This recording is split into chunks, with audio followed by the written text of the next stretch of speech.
going to get started in right about now. So it's 12 o'clock. So thank you so much for spending your lunch hour with us. My name is Mike Guanci with IASB, and we're going to be talking about the 2025 legislative session and state of the budget. Later. So the goals for today, we're going to kind of have a high-level overview of Iowa's current economy, dive a little bit into state revenues, and talk a little bit about the governor's budget recommendations, school aid funding, and a couple of the other education funding sort of things to keep an eye on. As with always, I like to try and drive this back to the standards for effective school boards. So when we look at this and what we're talking about today, we're really talking about looking at standard number 5, fiscal responsibility, right? To sustain and enhance your district resources through planning and fiduciary oversight. So by listening to today's webinar, members can better understand how Iowa's economy, state finances, and the governor's recommendations may impact your district's funding levels and ultimately impact your district's goals and priorities. So we'll get started. So Iowa's economy, we're going to take a quick look at the leading indicators index. So the leading indicators index is sort of an index that the Department of Revenue puts together. It has over 24 different measurements. Kind of talks about manufacturing and jobs and agriculture. So overall, this is just a measure of how Iowa's economy is doing, and it's designed to try and see if there's upcoming growth or upcoming recessions. So Iowa's leading indicators index has grown the last 2 months. Overall, it's remained resilient, as you can kind of see, but modest. So you can kind of see where we had some increases in the COVID years. And then since then, and with the inflationary drop down, but overall, it's been sort of remained resilient and sort of a steady growth since around January of 23. One thing to do note is that it's very interesting to see is the housing permits are finally back up closer to pre-recession levels, which is kind of a good sign for Iowa's economy. Looking at CPI, Consumer Price Index. So overall, inflation has softened to about 2.6% in November. It's just slightly down from the previous year of 2.9. We remain relatively steady since about June of 22 here overall, and it's just sort of decreasing overall. However, new numbers released yesterday, it did inch up to 3% for in December. Not uncommon, as you can kind of see in fiscal year 23, it did inch up a little bit. So, but overall, inflation has definitely settled down from our previous high of 9.5%. But we are still above what we were used to in the previous decade of where we were anywhere between 1% and 2%. This does impact you in terms of collective bargaining. So applicable CPIU is determined by Workforce Development and PERB. So this is available on the state government's website. This just kind of gives you a sense of where the applicable consumer price index is for dates of any upcoming or arbitration hearings that you might have. So you can kind of see the applicable percentage will likely be somewhere between 2.5 and 2.7% for you. All right, Iowa's economy again. Let's take a look at the jobs as well. So overall, it's a little snapshot here. Iowa's currently sitting at about a 3.1% unemployment rate, which is great. A labor force participation rate of about 66.3%. When you dig into the chart and up above here a little bit, you can kind of see that labor force participation rate remains steady, though it has dropped just a little bit. But overall, our unemployment rate has definitely remained steady, floating right around 3%. That is a statewide number. You can kind of see on the map there that this does range by county, anywhere between less than 2% to over 4% for some counties. So it really does vary by where you are, but you can kind of see where your district is in relation to the counties and get a sense of what the unemployment looks like for your area. When we look at jobs, though, we also want to take a look at wage growth, and this is where things get a little more difficult. So Iowa's personal income growth does continue to grow, which is good to see, though very modestly. The Bureau of Economic Analysis shows it at about a 1.8% annual growth currently, looking at the third quarter of last year. That's good to see. It's good to see that we still have some growth. However, when you put it in context of the rest of the country, Iowa ranks 46th overall in growth. So it's something that I think is a little more difficult, and we're seeing that played out with people in Iowa right now. How does that play out for property valuations as well? So taxable residential valuations do continue to grow. So what we're looking at here is just some select property tax valuations by the assessment year. Aggregated assessment year 24 data is not available yet. So you are likely receiving this information from your counties right now for your district. But overall, we can continue to see that residential valuations do continue to grow. And that is having an impact on your property owners in your district. Tax cuts. This has really been a big thing here. So Iowa income tax laws, we have another one that just started this month, January 2025, will impact and continue to impact state general fund revenues in the future. So we had some personal income tax reductions over the last couple of years, but starting in January of this year, the personal income tax rate was reduced from a top rate of about 5.7% down to a flat rate for everybody of 3.8%. We're going to see what that looks like in a few slides later. There have been other tax reductions or eliminations. The inheritance tax was reduced from 2% down to 0%, effectively eliminating the tax. And there have been other reductions in the insurance premium tax and the franchise tax, and changes in how pass-through entities can be taxed. It's having an impact on the state revenue finances as well. So the goal of any of this, as they will tell you, is that it's to stimulate additional economic growth. So we are way too early in the process to know if that's going to happen.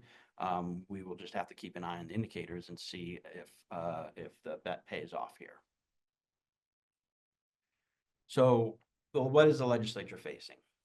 In fiscal year 24, the legislature has a general fund surplus of about $1.9 billion. So this is ending July 1, 2024. The reserve funds were in full, about 960 million, and the taxpayer relief fund had about $3.7 billion in it. Projections for fiscal year 25, the current year that we're in, do start to reduce that ongoing revenue for the state. So there more of a general fund, there will still be a general fund surplus, and there's a reason why. But the reserve funds are still going to remain full, however, being reduced, and they get statutorily reduced based on ongoing revenues. So though the reserve funds may be full, you will see those funds reduce in the amount that's in them. And the taxpayer relief fund will be at about $3.9 billion. We'll talk a little bit about that later as well. The Revenue Estimating Conference plays a crucial role in the state budget process as they provide estimates for the governor and the legislature. There is a limitation on those expenditures, always important to remember. You can only use about 99% of that anticipated general fund tax revenue, and actually only 95% of any new estimated revenue. We don't really have any new estimated revenue for the state right now, so we're really looking at about a 99% general fund tax revenue like expenditure level. And that includes ongoing revenues plus any surplus on top. So you can think of it in the same way. It's like your spending authority at a district. The state has its own spending authority. And because the Iowa Constitution and Iowa law require a balanced budget. So the governor must submit a balanced budget to the legislature, and the legislature must approve a balanced budget for the next fiscal year. All right, the Revenue Estimating Conference, it's a 3-member panel. It's made up of a representative of the executive branch. Generally, it is the director of the Department of Management, though it does not have to be. And then a representative from the legislature, generally the LSA, a Legislative Services Agency fiscal director. And then one member of the public who's currently this person, Jeff Page, I believe. So they are required to meet at least 3 times a year. They can meet more, but they're required to meet in October, December, and March.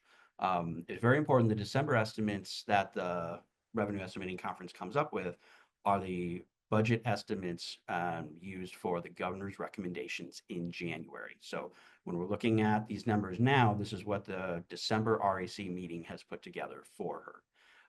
These numbers are used by the legislature when appropriating funding.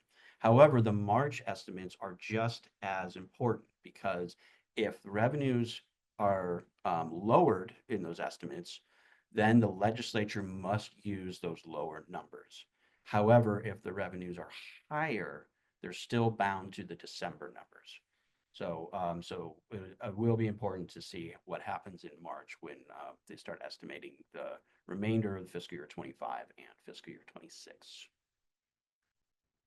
All right, so those estimates, what do they look like? December Revenue Estimating Conference does estimate that the current fiscal year, the state's going to see a reduction of over $600 million. The next fiscal year, down another $427 million. So over $1 billion over the next 2 years in general fund reductions. When we look at this chart here, we can kind of see how this has played out over the years, the percentage of general fund revenue. Mostly in red, you see where there have been recessions. However, in 2014, there were some policy decisions made that reduced revenue for the general fund. And we can kind of see here in 25 and 26, there are additional policy decisions that have been made that are reducing that revenue. It was quoted by the Department of Management's director, Greg Paulson, during the REC meeting that if it were not for those tax cuts, the state would be seeing revenue growth. So we're going to bring those numbers back over to here and just break them apart a little bit. So those general fund receipts are made up of different kinds of taxes and sort of other receipts, which includes fees, judicial revenue, things of that nature, interest earned on the funds. So this is just kind of gives you a sense of each of those taxes and where they are sort of headed, and just a little bit of some spark lines on the past trends. What I want you to see and sort of pay attention to that I think is the most important thing out of this table is really over here. So in fiscal year 22, personal income tax was about 53% of the totals, and sales tax was 35%, with other, which includes corporate income tax, at about 12%. Notice the difference now as we go into fiscal year 26. Sales tax is up to 44%, playing a much bigger role in the state's general fund revenues. Personal income tax is down, as we would expect to see because of those tax cuts, and the other, including corporate income tax, is down as well because of reductions to corporate income tax. So I think that's really one of the most important takeaways is how the balance of revenue coming into the state is really changed in the last 4 years. If you look in green here, these are just the general fund receipts. So in fiscal year 22 is about $9.8 billion. They are estimating it down to about $8.7 billion in fiscal year 26. If we take this chart and we're going to bring that whole chart back into our next slide, and we're going to expand out a little bit, and I'm going to talk about this for a little bit longer. So in green here, in this sort of dark green, we can see those same numbers we had on the previous slide, going from about 9.8 billion down to about 8.7 billion. In the lighter colors up top, in the lighter green, that's the general fund surplus that's left over after it's gone through the reserve funds and goes back into the general fund. So you can kind of see that surplus has continued to grow over the year. You can also see that the legislature has appropriated well under their ongoing revenue. So in fiscal year 23, they're about 9.8 billion in ongoing revenue. And then, so when we look at what that is about 1.6 billion less. In 24 is about 1.2 billion less. In fiscal year 25, we can see that the ongoing revenue being lowered and the appropriations increasing, that is completely shrinking that variance. And now we can see in fiscal year 26 that the governor is recommending appropriations that go well above and beyond what is the ongoing revenues. So in the past, the state has not used surplus dollars for ongoing expenditures. That has been past practice. This year, likely the state will need, the governor is definitely recommending using surplus dollars. The legislature is going to have to make a decision on that as well. So this year's expenditure limit, sort of again like your spending authority limit, is about $10.7 billion. She is recommending appropriations of about $9.4 billion, up from $8.9 billion in fiscal year 25. So if you're paying attention a little bit, you can kind of see why, kind of ask yourself, why is this surplus up here growing? Because if we are going to start spending down some surplus dollars, we should see this decrease. There's some statutory language that transfers funds from the reserve funds and the taxpayer relief fund. And we're going to talk about those on the next slides. So the fiscal year 26 surplus carry forward does include a transfer of about $350 million from the taxpayer relief fund. So again, as we talked about those state reserve funds, right? So about 10% of ongoing revenue is required to be in the reserve funds at a maximum. We can see the decline going on here. Even though the funds remain full, the dollar figure is going to decrease because more of that money is going to go into the general fund surplus dollars. And then if we look again at the taxpayer relief fund, this is a fund that was created several years ago and has been collecting money since fiscal year 21. This has grown substantially up to about an estimated $3.9 billion in fiscal year, at the end of fiscal year 25. It is designed only mainly to help reduce the burden of taxes, whether it be property, income tax, anything like that. So the reduction that you're going to see here is due to a statutory transfer. So when ongoing revenues get down to a certain level, there's automatic transfers that kick in and bring the general fund surplus back up again. But there's also in here an additional $22 million for school aid that's being recommended by the governor. This same transfer has actually happened out of the Economic Emergency Fund, one of the reserve funds on this last slide here, the last 2 years. This year, the governor is recommending an additional $22 million out of the taxpayer relief fund.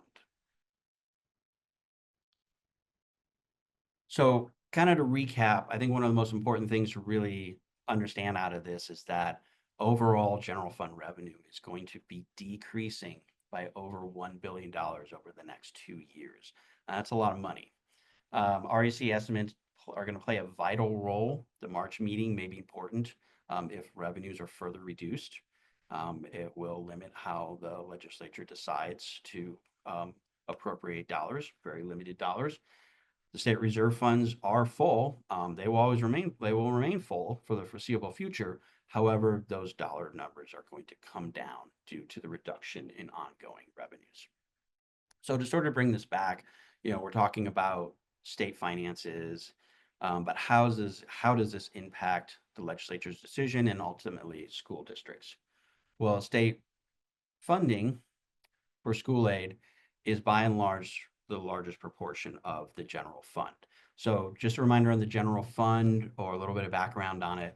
The state's general fund is its discretionary fund, similar to a school district, and it's its main operating fund, similar to a school district.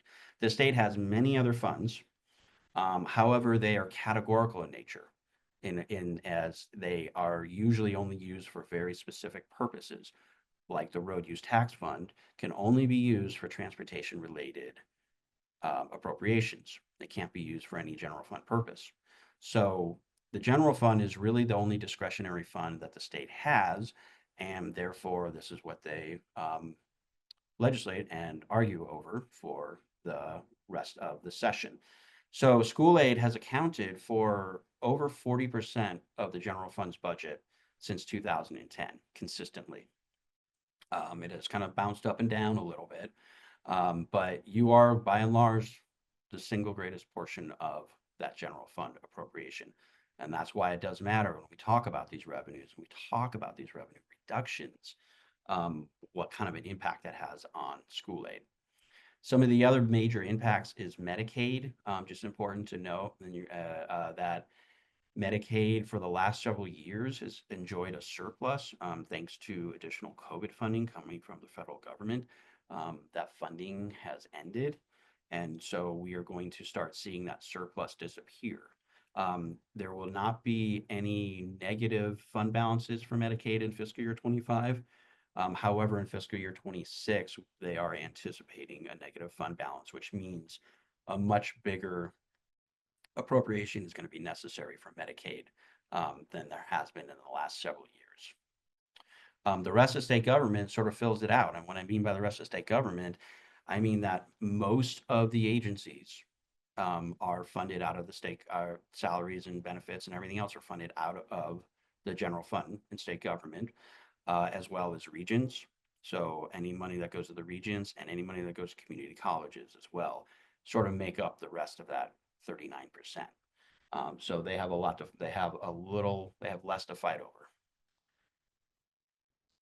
All right. So getting into what's in store for this session and where, we look at those numbers. The governor came out swinging with a disappointing 2% state percent of growth this year. This is less than she has been recommending in the past. We've gotten pretty used to and comfortable with the idea that she normally recommends about a 2.5% state percent of growth. So this does sort of start the negotiations a little lower this year with the House and the Senate. We do hope that they continue to fund at a higher rate than the governor's recommendation, but will remain to be seen. We have not seen any bills yet coming from the House or the Senate. It's still too early since it's the first week of session. The governor's recommendation also does extend the property tax relief program. A 2% increase means this increases state aid, additional $9.9 million. We'll talk about this in a little bit later, but just as a general reminder, anytime we talk about a property tax relief program, it is not new money for your district, right? They are trading what would be a property tax dollar 1-to-1 with additional state aid. So, we do have a question on why it went from why Medicaid went from 8.5 to 19.9%. That is really just, I don't have a lot of information on that. I can tell you that that is really just the cost of Medicaid and the amount of people that are being covered, the cost of it, and what we get from the federal government. The main increases that you would have seen, again, would have come from COVID years where we did receive extra money and we did have extra people enrolled in Medicaid. Likely you're going to start seeing that coming down a little bit as well. But it's very interesting to see is even with the reduced people that are eligible for Medicaid, we're still seeing those increased costs. So I don't have a lot of great information on why all the major changes. But Medicaid does have its own sort of REC. So there is a 3-member panel with the Department of Management, the LSA, and Department of Health and Human Services, and they do Medicaid projections twice a year as well. And so this is just mainly just those increases in the cost of it. So, and the state's portion, since the federal government is not sending as much money as they once did before. If I find out more information, though, I'm happy to share it. All right, so back to this on the school funding. So equity is just something else to really talk about. So the governor has not traditionally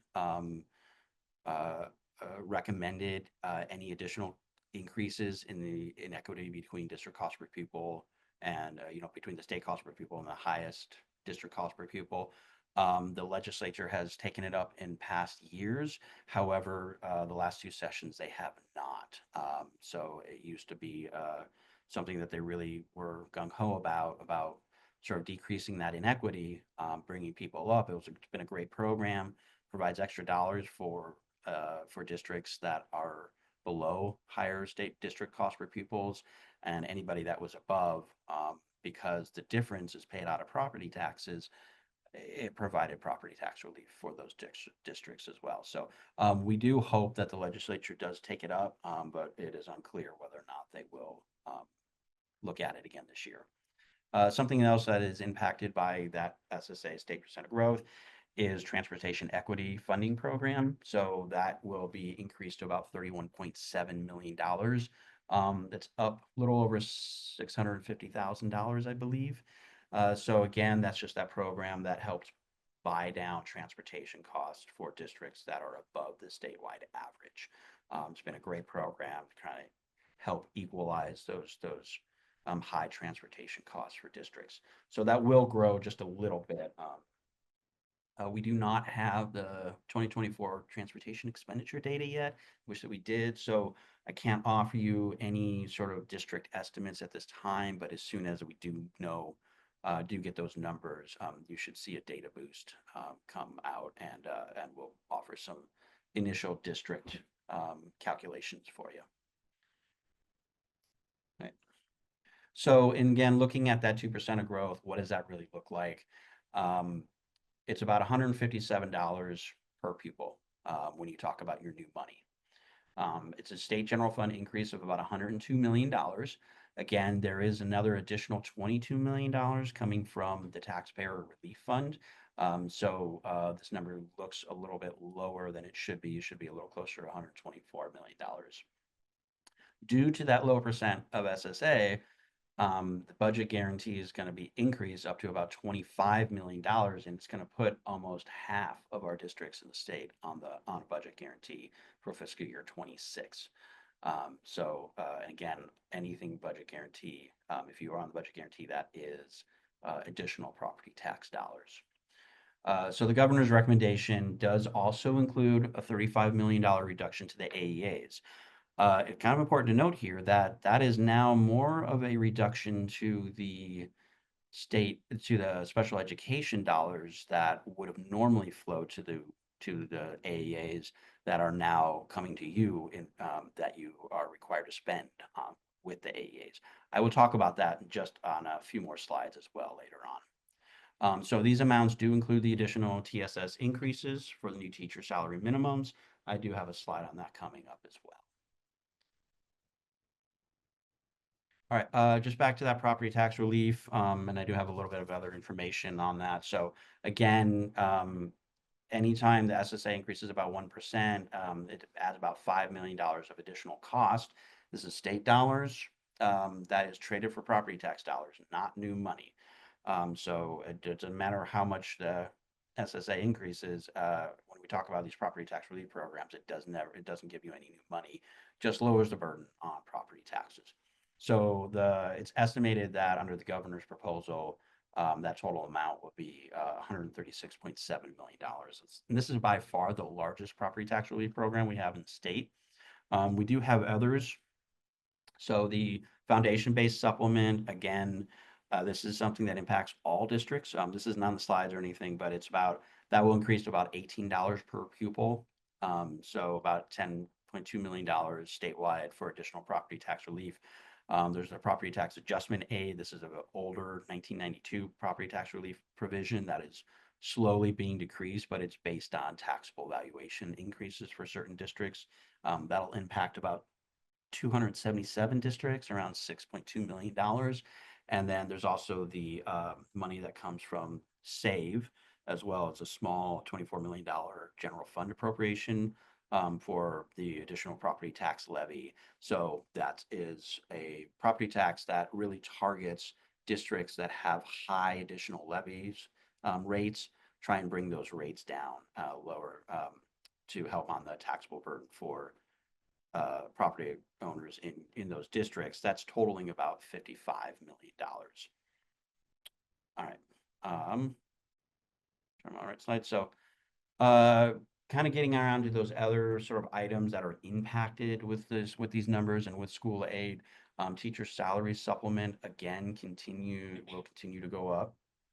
So we have about we're going to be looking at new teacher salary minimums of $50,000 for teachers with less than 12 years experience, excuse me, and $62,000 for teachers with 12 or more years of experience.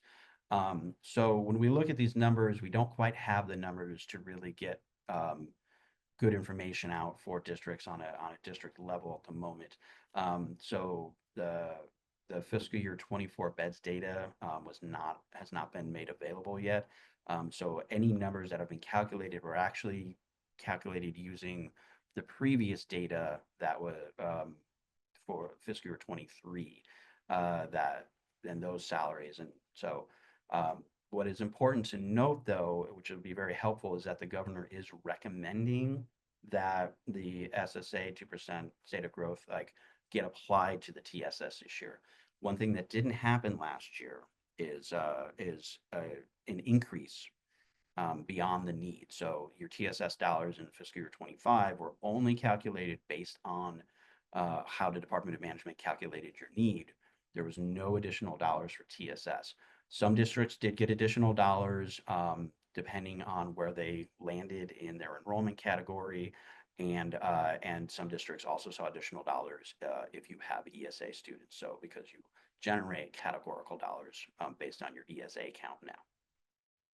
But overall, just looking at the numbers and looking at what the governor's recommendation includes, it's about closer to about a $50 million increase in fiscal year 26 versus the $83 million.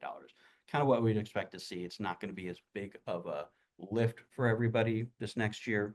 So we expect to see it a little bit lower, but once 24 beds data is available, then we should be able to provide some additional clarity and get down to some district level data. Education support personnel salary supplement. This was nice to see. The governor did recommend appropriating $14 million for those non-salaried staff. This is the same amount as appropriated last year. It was proportionally allocated based on budget enrollment. We expect to see the same thing as well. These amounts are not included in your TSS. And again, we are still recommending that you just sort of consider this one-time money, right? This is still a year-to-year kind of appropriation. It's not a standing appropriation.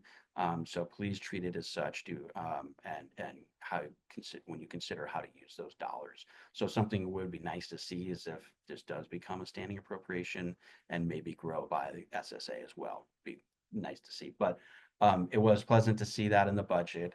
I hope that districts have been being able to put that money to good use.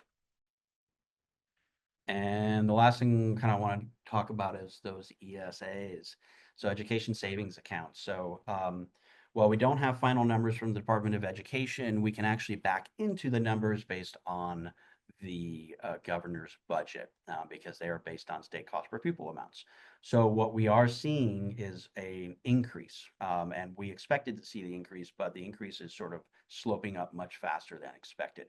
So what you see in gray here, this is the original fiscal note analysis done for the bill when the ESAs were first appropriated and signed into law. So we can kind of see that sort of gradual growth because it was based on certain poverty levels for families. What we're seeing, though, is that it has increased greater upfront than we had anticipated. So this year for fiscal year 25, using that appropriation number and dividing it out by the state cost per pupil, we can estimate that there was about roughly 27,800 ESAs. And the governor did announce that she had nearly 28,000 ESAs for the state. So it should be a pretty close number.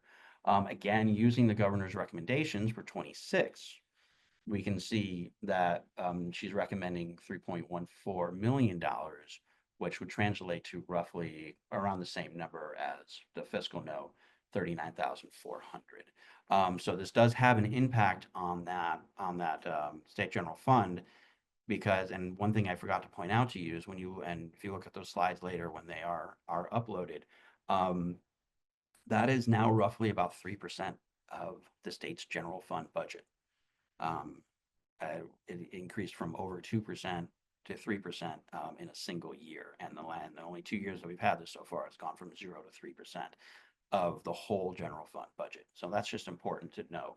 that it's taking a larger bite out of that discretionary funds, leaving things like lower SSA, probably lower costs for, and lower increases for other state agencies and other programs as well. All right, again, AEA's programs moving forward, just a reminder, House File 2612 continues to change how AEAs will be funded. I do have this available. I'm not going to go through everything on this today, but once it is uploaded, please take a look. Really, the more important things I want you to know is that media services and ed services, 100% of these funds are going to be flowing to districts versus the 40-60 split that you have this year. It will remain to be seen how non-publics are provided services from this. We are still waiting for additional information from the Department of Ed and additional guidance on that. And also special education. So we talk about that, those reductions to special education. So special education is revenue sources from state aid and property taxes. So while I know there's a lot of confusion on this right now, and since we do not have guidance, anything I say is probably going to add to that confusion. But when we look at the bill and we look at the language of the bill, we can see the Department of Management is tasked with withholding certain amounts of money and sending it to the AEA. And we can see in that bill that starting in fiscal year 26, the only flow through amount dollars are really going to be that teacher salary supplement that the AEA receives. And one thing that's not on here is just a little bit in operational sharing. If you share with your AEA for a certain position, AEAs do receive some additional funding for that it would still remain a flow through.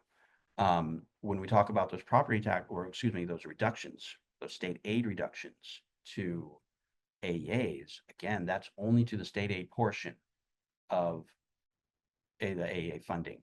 And when we look at the categorical, we look at the categorical here, normally categoricals do not get reduced. And so realistically, the reductions are coming from the state aid portion of those special education dollars. These are now dollars that are going to flow to your district in fiscal year 26. 90% of them you're required to contract with an AEA, and 10% of it can remain with your district for any special education use. It's still categorical in that way. But you're going to see those reductions versus the AEA now. So just final thoughts, the SSA is legally supposed to be enacted by February 13th.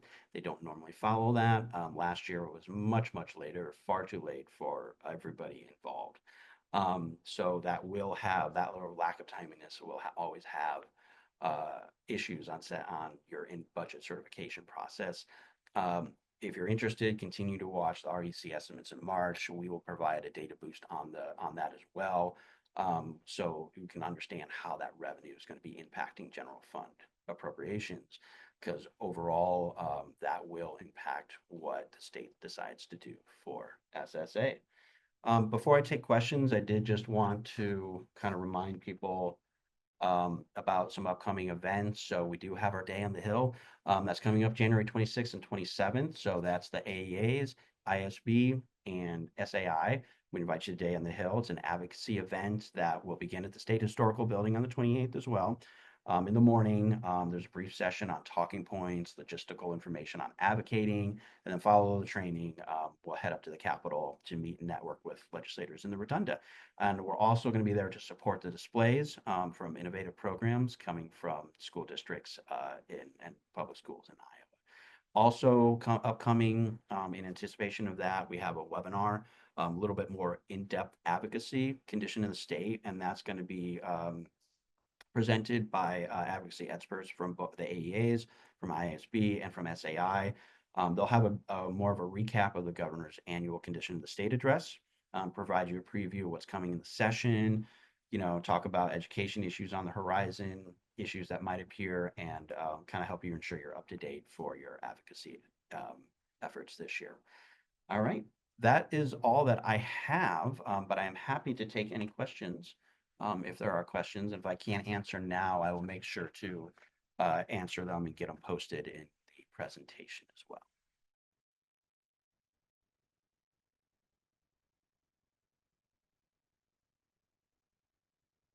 All right, so we do have a question. AEA funding will go to districts. Any info on how non-public schools will get the funding? No, unfortunately, we just really don't have that guidance at the moment. And so I don't have an answer for you, and I don't want to muddy the waters any more than they already have been. But just a gentle reminder that the funding for ed and media services, that is calculated on your certified enrollment and also the non-public enrollment in your district. So you are generating funds for those non-publics.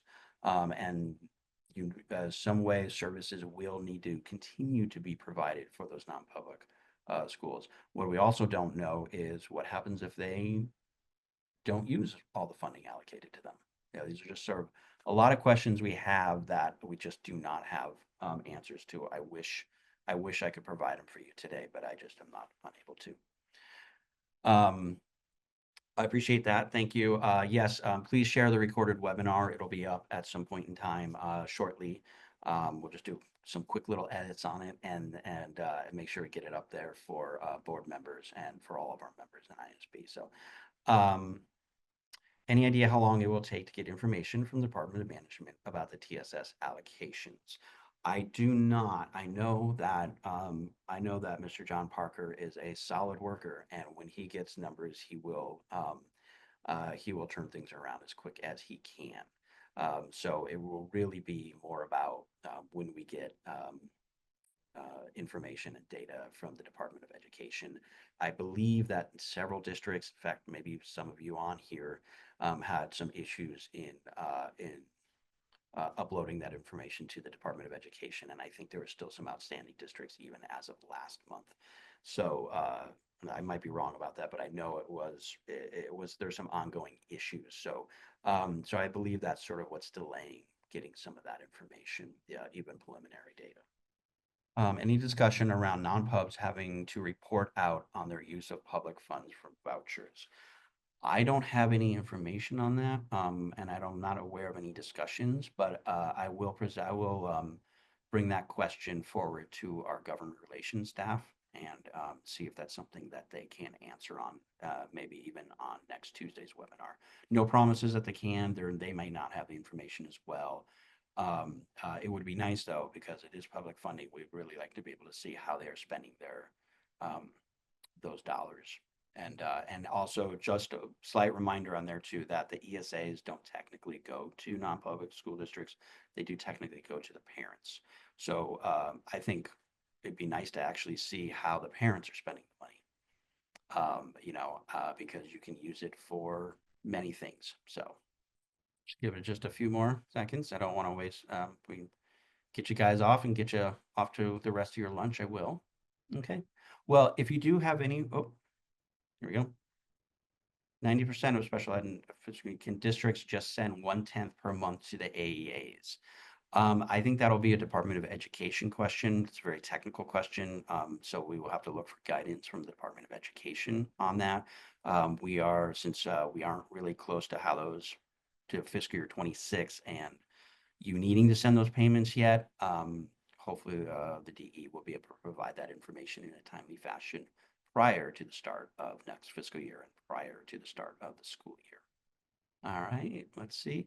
Okay, well, before I sign off, I do just want to thank everybody again for joining us today. So I do appreciate it. I also want to really send a thank you to, we have Taylor here on our team behind the scenes working with us. Really want to thank Emily Miller for helping set this up and for the rest of the IASB staff for their help and involvement in this webinar. With that, we will call it. And then again, have a great afternoon, have a great week and a great weekend as well.